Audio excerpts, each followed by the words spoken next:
You're listening to Keys for Farewell. This is where one great question sparks a whole new conversation. I'm your host, Katlyn Green Johnson. I'm an apprentice funeral director and apprentice embalmer here at Anderson Funeral Home under the direction of our owner, Damon Hobbs. I am thrilled to be back today with my friend, Gabby Jimenez. She is one of my doula hearts with the hospice heart. So thank you for coming on today, Gabby. Thank you for having me, Caitlin. I feel like I just feel kind of lucky today, actually. I already felt it when we started this early conversation. Like, we're going to talk about some really good stuff today. We do feel like kindred spirits. I know we follow each Yes. other on social and we talk hospice sometimes. And, it's more of a job description on paper, but it's really an approach, this feeling, how we approach people. The point of this podcast is to have question and conversation with all kinds of professionals, not just death care professionals. And you have a really, really interesting background. And so I have a little bit of a humdinger question for you. But All before right. we do that, I want to know more about how you got to where you are. You've served pediatrics, you've served elders, you've served different populations like veterans, and even in prisons. So, how does that culminate? Wow. So I've only been doing end of life care for about 18 years total. Only. I know, right?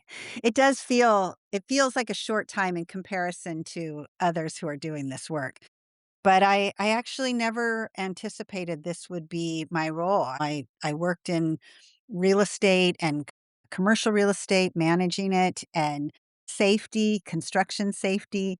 That was really where I was planning to spend the rest of my career life. But when I was a little girl, I remember sitting in my house and I heard this loud crash and I ran outside to see what it was. I was probably 7 or 8. I run outside and there was a young boy, I would say in his 20s, who had crashed his motorcycle into the tree in the front of my house. I ran outside. He's lying on the ground. I saw that his leg was bleeding. I had a sweatshirt wrapped around my waist and I took it and I tried to sop up his blood.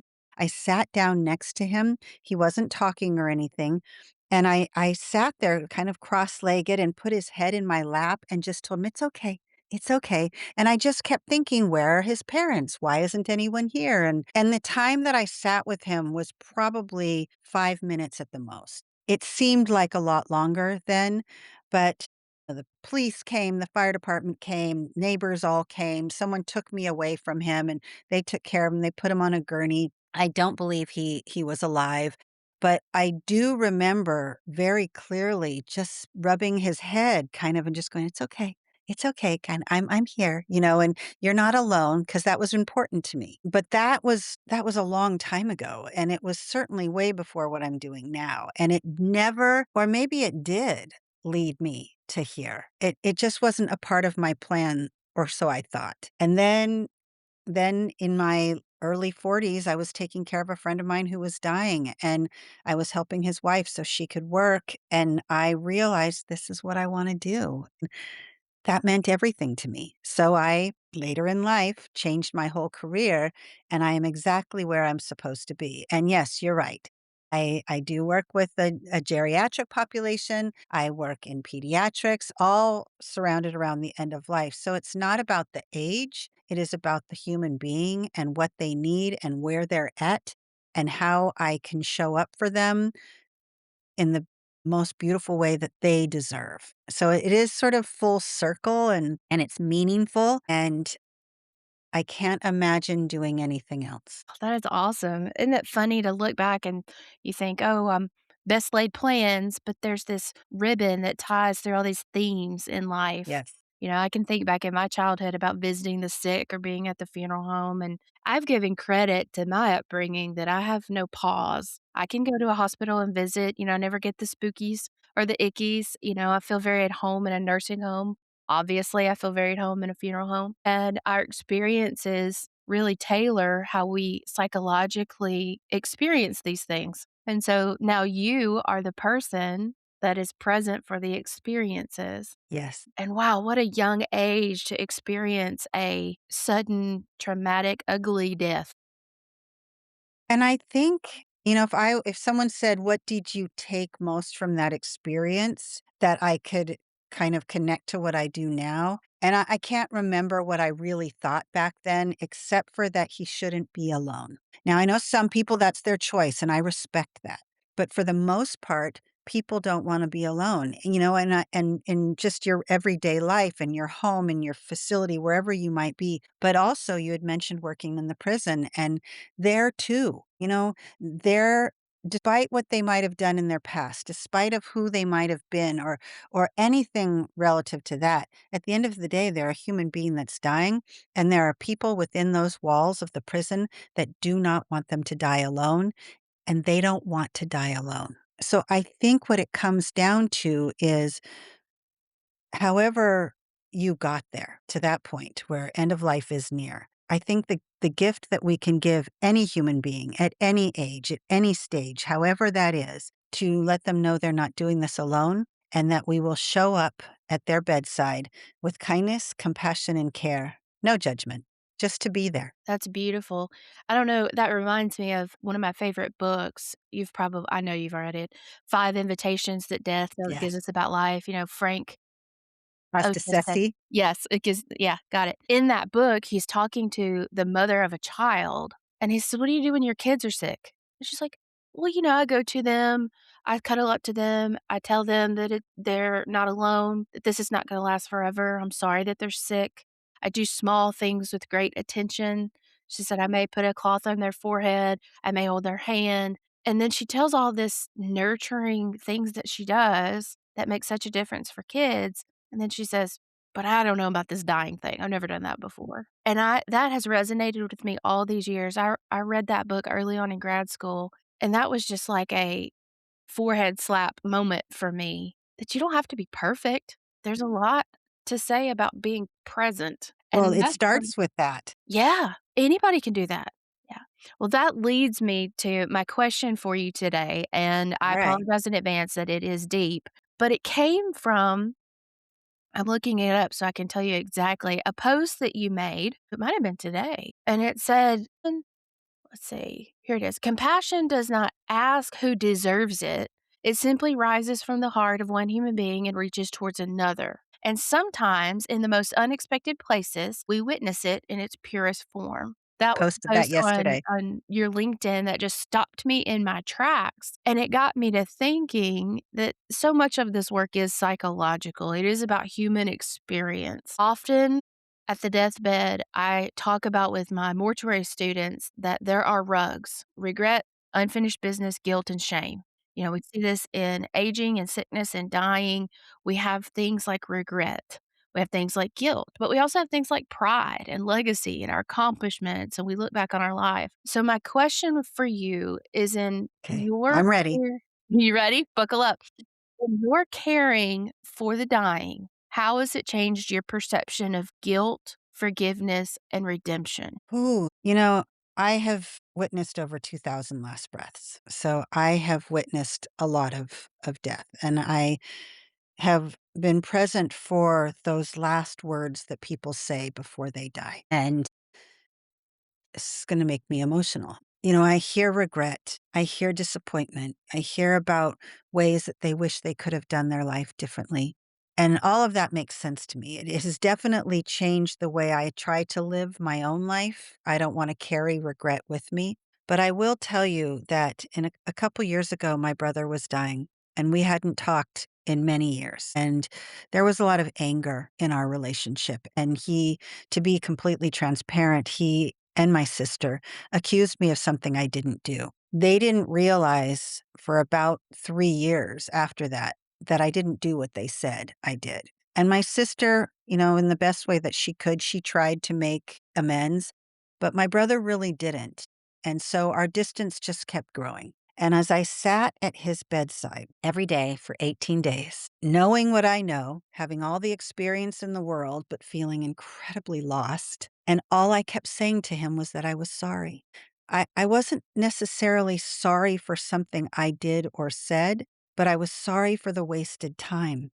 I was sorry that we allowed something like that to come between us, not just become between us, but even my children were affected because we were all a family and dysfunctional for sure, but we were a family and we did things together. And when that happened, it tore us all apart, which of course that makes me angry. And I just kept saying I was sorry. And as I was sitting at that bedside and I was watching my brother die, all I could think about was, we don't get this back, and what we've done or what anyone else has done, that is a part of us, good, bad, indifferent. And I think that what we have to find a way to do, and I don't even know if this is really answering your question, but is to let that go before you get to the bedside, before you have a tiny little moment in time to apologize, forgive, or just love, right? What if we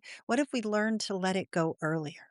And as I sat there every day with him, and I've told this story quite a few times, but the day before he died, he woke up and I said, "Ben, I was here. Did you know I was here? I was here every day." And he said, "I'm sorry too." And all I could think about is, what if I had apologized, regardless of who started it? What if I tried harder to fix it? What if I had gone back 2 years before that and maybe allowed the time that it needed, whatever, and then just say, let's just toss it. Family is more important. Anger shouldn't be the lead in everything we do. It shouldn't be our priority in relationships. And holding on to things, like just carrying that and like suffocating yourself with regret and disappointment, it's so unhealthy. It's not productive. You don't have to have a relationship with them, but you can let it go. And I think as many last breaths as I've witnessed, as many people that I have heard express all the things that they had, I know that what's come from this most for me is that life is truly a gift and that all we can be certain of is right this moment. And none of it is worth carrying on and holding tightly to things that happened in the past, even if it was big. And I use, my work in the prison. Obviously, they made really, horrific choices, to be honest. But at the end of the day, they're a human being. And when I witness the incarcerated men sitting at the bedside of other incarcerated men, holding their hand until last breaths, not letting race or gang affiliation or skin color or choices or whatever they were, whatever reason they were put in that prison, they don't let any of that cloud their vision of how to truly be present for another human being. So if we can learn from anyone, we learn from them. The place where judgment is everywhere, and yet they hold the hand. So what I take from all of this, and I'm not sure if I'm answering your question, but a lot of lessons about the fact that we're human beings and we make mistakes and we could have done things differently for sure. But at the end of the day, what matters most is that we don't carry it with us and that we give others permission to let it go as well. That's powerful. In this work, like you said, we get to a point where we realize that we can pick what we focus on. And there's a lot that you can let go. I am so thankful that working in funeral service, and I felt this as a doula in my other life as well, that it's really hard to be petty at Yeah. times like this. So many things just drop away. And you realize that, you know what? It wasn't worth my focus. It wasn't worth my time. It wasn't worth my attention. It doesn't mean it didn't hurt. It doesn't mean that it didn't have a ripple effect. Doesn't mean it didn't even change me in the time, but we get to pick what we focus on. And I think that's kind of a beauty of forgiveness, that it's all awesome that it's for ourself. It's not just about the other person. How ironic that you say in the prison system where everything is about judgment, that's a place that you can suspend judgment. I mean, if they can suspend judgment, shouldn't we? There is so much hate and anger and finger pointing in our world right now. And we're so focused on that what we're not seeing is, you use the word ripple effect. It's a ripple effect when we point fingers at someone because they are different, because they choose differently, believe differently, all of that. Aren't we kind of being hypocritical? I mean, it doesn't make sense to me. We don't have to be alike. I think there's something beautiful in the ways that we're different. we could learn from each other. You know, you talk about forgiveness, and people don't understand forgiveness does not mean giving permission to someone to treat you badly. Forgiveness is about saying, I don't want to carry it anymore. It's not mine to hold. I'm going to give it back to you. I'm not saying what you did was okay. I'm just saying that I'm not going to keep carrying this with me for the rest of my life. I choose not to die with anger or regret. So that means that as I move through my life, I have to let go of things that cause me suffering, for lack of a better word. And I mean that emotionally, spiritually. Things that do not connect with me, I wish them well, but I let them go. Sometimes that's friendships that are not healthy for you, relationships, jobs, connections to things. I don't want to die with regret or anger. I don't want to have this big bag of stuff that I've been carrying around with me like bricks for the rest of my life. And then when I die, what am I stuck with bricks? No, I want to be holding on to memories and moments of joy and people that love me. That is all I want to take with me when I die. But in order to do that, I have to live a better life. And life gives us things we have to carry for sure, you know? Yeah. Oh, for sure. In grief counseling, we talk about grief is not something you lay down, it's not something you get over. I love the analogy of that in life you have a backpack, and grief is about a heavy backpack that's really hard to carry, but you don't get to put it down. And so rather we take the stuff out of it, we roll it up and pack it neatly so that you're able to walk with it. And some of the things you just don't have to add to your backpack. You know, it is a choice. Well, and you know, we all have a past, like you said. You know, my childhood was very traumatic. I had things happen that no one should ever experience. And it unfortunately, it was sort of my path that I followed, and it was very much a part of the decisions I made, which I regret, of course, right? But now I look back and I think, okay, well, there's nothing I can do about it. It wasn't good, but I am good. And I think that's what you learn to decide is, are you going to let other people and their treatment of you and their things that they might say about you and their actions truly determine your own self-worth? Well, who makes that decision? You do. So I had to make a decision thinking to myself, wait a minute, I am not those unkind words. I'm not those violent and angry treatments of myself. Like you did that to me. That's unfortunate. It took a part of my childhood away from me, but it doesn't define me. So maybe what we could do is learn to accept that people say and do things that are inappropriate, unkind, mean, and hurtful, but that does not define you. I don't want anyone to take my goodness away from me again. I'm in control of that. And I think this work has really elevated my awareness of the importance of truly owning who you are and standing up for yourself and saying, no, I'm this person and I'm really proud of that. What a good feeling. Isn't that Yeah. amazing? It took a Yeah. long time, but I tell everybody this type of work gives me back tenfold of everything I give out. You know, people say, "Oh, it takes a special person to do that." No, it's humbling to be the one that gets to do it, kind of yeah. a thing. You know, in our world right now, the term existentialism is kind of a buzzword, but that's exactly what you're describing. Existentialism is not political. It is not, you know, you hear existential crisis, existential threat. It's not a negative word. It's exactly what you were talking about. It is our true purpose in this world, what we value, who we are, and our meaning that we will attract from it. You know, when you lay your head down on the pillow at night, what matters most? Where do you believe you fit into this world, and what do you believe about the next? Those are some heavy things, but they can be some beautiful things. I think I should make us T-shirts. I saw a meme that says, "A doula is like a trail guide. They keep you hiking through the hard parts because they know at the end the view is incredible." I love that. Isn't that good? I'll take the t-shirt. We should do that, yeah. Yeah. How true is that? That yes, life is not easy, life is hard, life throws curveballs, life will punch you in the gut, and sometimes those things come back up in sickness and in death, but it can be very beautiful, and that human is ascribing human credibility is very fascinating to me because it's easier to do with children. Children learn things like discrimination. Children learn things like attitudes Well, they're and taught bad behavior, right? They're exactly. taught how to They're not behave. born with it, you know? And so the human description for kids and for pets even.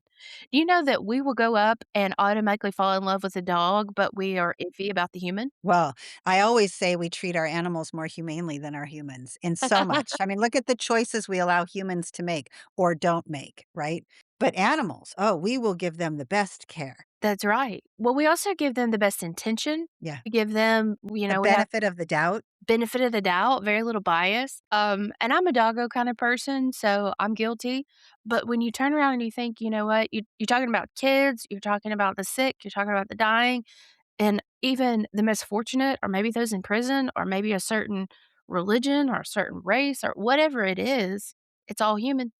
We're all human. I'm really interested in the stigma and the psychology behind death care. And I think that hospice in a prison setting is one of the most radical that we have in our society because, like you say, human compassion, the milk of human kindness is seen there. There's quite a bit of documentaries about it, but I'm wondering if that's one of the areas where you felt that all things are made equal. That's a great question. When I sit with the guys and I'm handing over my tips and tools for end of life care and I'm hearing about how they feel about providing care to someone who is dying within the prison, I am so humbled and touched by their example of presence. Like, that's where I'm most comfortable in there because I too have made mistakes and maybe they're not to the levels that these men have. And I understand that I'm not comparing myself to them.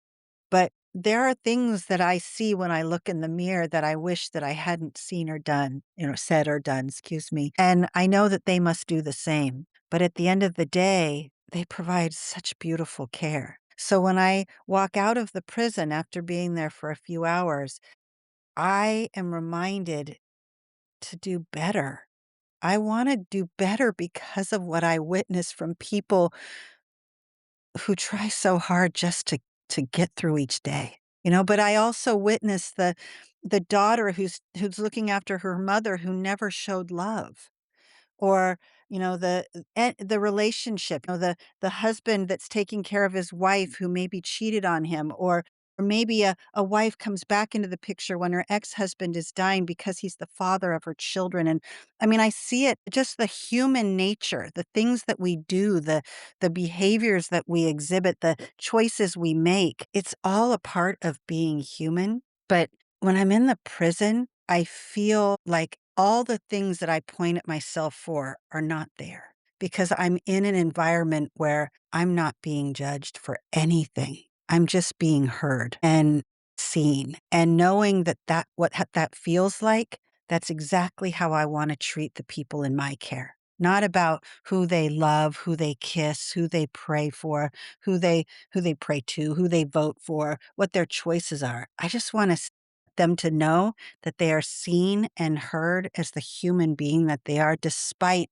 anything else. And I think my lessons from all of my work, certainly, but definitely when I sit in that prison, it makes me want to accept myself for who I am Makes us and do this. Yeah, it really does. I have the same feeling in memory care and Yeah. Alzheimer's care. Sometimes I can be very self-conscious, self-critical. They don't care if you match. They don't care if you're dressed up. They don't care if your hair's dirty or you use too much dry shampoo. They don't care if your eyebrows match perfectly. They don't care. The petty falls away and you're back to human kindness. And I love that feeling of talking with someone in memory care because I'm not worrying about, did I say the right thing? Did I look the right way? Did I show up correctly? Is that picture weird? How's my hair look? Did I look too young? Did I look too old? Did I talk too much? No, you're just there. And I love that feeling because it's where our best work comes out. And they're really just thankful you showed up. Yeah, there are no pretenses. And isn't that beautiful? That brings us total full circle because when people say, "Oh, you're a doula," what is a doula? Well, doulas do a lot of things. We know doulas that only do sitting by the deathbed. We know doulas that only do hospice. We know doulas that I have a doula friend that only does Medicare and Medicaid. I have doula friends that only celebrant services or ceremonies. The doula way of life, or really, I mean, to doula, the word means servant leadership, to be a servant. And the approach is just that. no pretenses, small things with great attention, ascribing human value and walking people through whatever their experience is. And people assume that all of our experiences are with people at their worst. But I have found that most of the time, I get the best of people and their families and their culture and their recipes and their faith. And their faith. Oh my goodness. Isn't it wonderful? Yes, and for someone who doesn't have a strong faith, my aunt is a nun. I was born and raised a Catholic. I have not followed that. I think if anything, I'm probably Buddhist, but to bear witness to the way that faith brings comfort, that's amazing to me. And the different ways that different cultures have such important traditions that they follow with such dedication and passion. And I look at their faces when they're doing something like praying in the way that brings them peace, or celebrating with a specific food that is only brought out when someone is dying, or certain beads or a certain flower or whatever is important and matters to them. And that connection to a belief so strong that it actually brings them peace, who are we to judge that? If anything, we should just bow down and say, "Thank you for letting me see this. Thank you for sharing it with me." I just feel incredibly lucky that I am invited into moments like that. For us, bring calm to chaos. For humans. You probably know I'm a history nerd. I love the history of things. I love all things history. One of the things I especially love to pay attention to is, what do things mean? We talk about everybody's human, this universal kindness. One of the things that I have been reading about is how Southerners term things differently than other parts of the country, but specifically appall. Do you know when I say appall, what I mean? Does it mean that you're bothered by or upset by? Like, I'm appalled by Appalled, that? yes. Yes. I mean, PALL, like in specific No. funeral. Okay, no. In the South, what people call a pall is the flowers on top of the casket, and they mean certain things. Normally, in the Deep South, normally the next of kin, spouse or children, buy them in honor of their loved one, and then there's all kinds of things you can do with them afterwards. But really, a pall pall is a cloth that ceremonially covers a casket in a church service. I had no idea. It's cool. Well, the meaning behind it in ancient religion is that this cloth covers the casket, signifying that we are all human before God, that we are Interesting. all made in God's image. And I think that's really neat. So when people use the word Paul, it might be in two different contexts. It could be the flowers, it could be the cloth, but the symbolism there is just really beautiful, and that brings a lot of comfort in that ritual. So learning about all kinds of people and what things mean and why they do the things they do, why they say the things that they say is, to be honest, it's a class that all funeral directors and embalmers take, and they What a look great class. you would love it. You would love it. Learning the symbolism. Why do we wear black to a funeral? Well, Because there's a it means history there that something, it means something. society. But we used to wear white. Early in American history, doctors wore black suits, and we wore white to weddings, or we wore black to weddings and whites to funeral. Now it's swapped. Doctors used to wear black, now they wear white. All of those things, and it's just about how we as humans make order out of chaos. So interesting. I actually like studying the different, cultures as well and how they celebrate death. I have this book called Death Warmed Over. It's a cookbook. Have you seen that?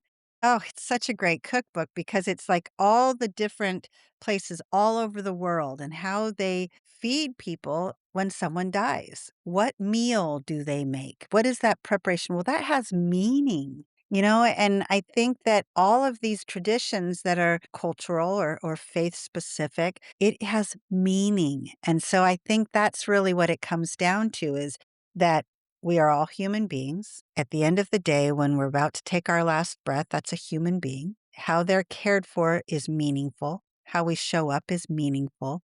So really, isn't that what it's all about? It just feels like we're the ones that mess things up. What if we took the layers of all the history of negative stuff out of the picture. It would still be a human being, still be a hand that's being held, eyes that are being looked into, a voice that's being heard, a breath that is being taken for the very last time, and a person witnessing that. That is all it really is. We're the ones that make it messy. We're the ones that add the layers of things to complicate it. If we didn't do that, if we just let it be what it is, maybe there would be more kindness in the room. It really is that simple. It really is that simple, just care. I like studying those things too, but I'm one of those I love to read, I love to learn, and I feel like I learn with every family, I learn something. There is a joke here in the South that you can't have a good funeral without Southern potato salad. Well, that's not a bad thing. I I'm think here that for there it. needs to be those traditions, I'm even here if for it. it's like everyone does a shot, before last breaths, or I don't know, maybe there's a word that they say or a song that is sung, or I love traditions. And I love that the South does have so many. Here I'm in California. So it's not a California tradition, it's a personal tradition. So I even think about it like now as I'm talking to you about it, I can't think of one that I would have for a death, except for that I always make sure, whether I'm alone with them or there's a crowd of family, that I thank them for letting me be there and that I say goodbye. So I have my own traditions, but even within my family, I can't think of one that we have. Interesting. I might have to really master the potato salad. I've got a good recipe. I'll take it. My grandmother made the best potato salad, and there's something comforting about it. That's one of those Southern comforts. For our listeners, I highly suggest that you follow Gabby, look her up on socials and the Hospice Heart. And Gabby, last thing, let me ask, what would be your advice to our listeners to start having some of these conversations? Because they're not easy. It's not easy to just sit down with a loved one and say, "Hey, when I'm dying, dot, dot, dot." What's your advice? Music. It's always about music for me because if it starts there, it could go on to the bigger things. Like, what song do you want us to play? Is there a certain thing you want to hear? Because what people don't realize is that when someone is lying there and they're dying, their hearing is elevated in such a way that there is an amazing sense of awareness of what's going on. And if you're watching your favorite TV show or you're playing your favorite song, there has got to be a part of them that's thinking, "That's not what I wanna be hearing right now." So it's inspired me to create a playlist of music. I have a 12-hour playlist because music has been a part of my whole life. Every genre of music is like this diary of what I was doing then and what was important to me then. Mom used to work for Joan Baez, and my dad followed the Grateful Dead around, so music was like something that was poured over me like beautifully warmed water. So music is important, but I see people sit at the bedside and play spa music for someone who's dying, and all I could think of every time I hear it is, I wanna ask, "Did they ask for this, or are you playing it because you like it?" Did they Because I actually don't make want this? Right, and I don't wanna hear spa music when I'm dying. So, I would say to start that difficult conversation would simply be to say, "Hey, mom, when you're lying in that bed and I'm at your bedside and I'm gonna honor all of your wishes, what music do you want to play?" And if they say, "I don't want music, I want it quiet," you get to be their voice to make sure that everyone in the room knows that, because that's the beginning of honoring their wishes. Mhm. And from there, you can ask the other questions, but start with music because it's not a tough, it doesn't make people uncomfortable, it gets to be fun. Let's create a playlist, and then you go down this memory lane. "Oh, this was my dance. I danced with your father to this song," or "This is the first song that I played with when you were born." I mean, whatever that song is, right?